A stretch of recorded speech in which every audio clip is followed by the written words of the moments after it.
This story is about a very busy grandpa.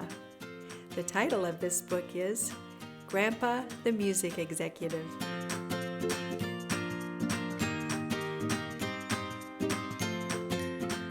Our best Christmas ever sure didn't start out that way. Grandpa was the CEO of a very big Nashville music company. CEO stands for Chief Executive Officer. But to my brother Andy and me, CEO stood for one thing: busy. Grandpa was either in important meetings, making deals over the phone, or looking for papers in his briefcase. Lots of people in the music business wanted Grandpa's approval, and he met with them all. But that left hardly any time for Andy and me when we came to visit. It was the week before Christmas, and Grandpa was even busier than usual. He came home especially late from work. When he opened the door, there we were. Surprise! We've come to visit! Grandpa was so surprised he dropped his briefcase. Then he did just what we wanted him to do. He came in and sat down with us. "What do you want for Christmas?" he asked. "We want to spend time with you," we answered. Grandpa smiled and promised that he would. Late the next day, Grandpa was still at his office. Andy and I were ready for that. He finally looked out the window and saw us, and our new sign. Grandpa must have remembered his promise because he disappeared from the window and reappeared at the front door of the office building to meet us just a little later. For a grandpa, he sure could move fast. The next day, Grandpa came home on time, but all he did was talk on his cell phone. Andy and I had a plan. Between phone calls, he reached for one of Grandma's chocolate peanut butter cookies. I sneakily took his phone and hid it. When Grandpa couldn't find his phone, he started to stutter. Then he started to shake. Then he started to wave his hands and talk into the air. Andy and I made Grandpa sit in his recliner and put a cool washcloth on his head. Grandma called an ambulance. As the medics arrived to take Grandpa to the emergency room, I brought him his phone, and in a blink, Grandpa felt better and went back to making calls. The next day when Grandpa came home, I gave him an extra long hug while Andy snuck his briefcase into the doghouse in the backyard.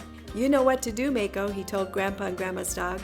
Grandpa searched all over the house for his briefcase. When he saw us snickering, he knew that we must have hidden it. "Just give me a hint," he begged.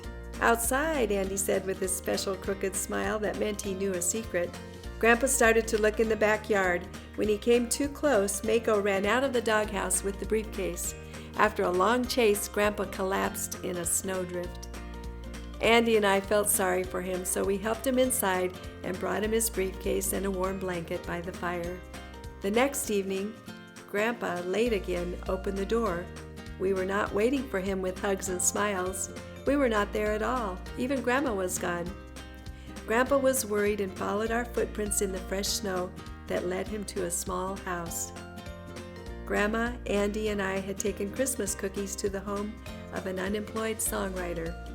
When Grandpa knocked on the door, the father welcomed him in to sip hot cider, munch cookies, and join us for a Christmas song.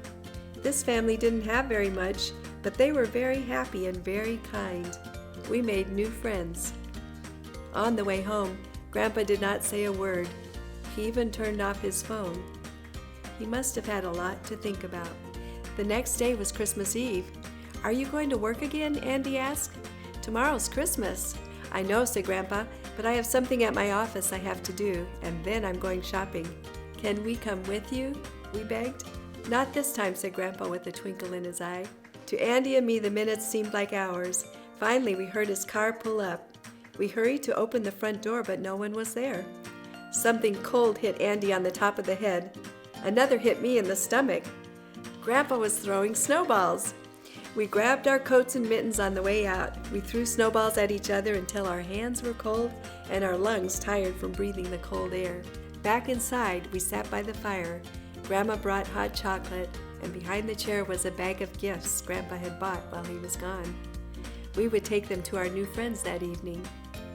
And Grandpa said he had a good job he would offer the father. But just then we were warm and we were together. It was the best Christmas ever.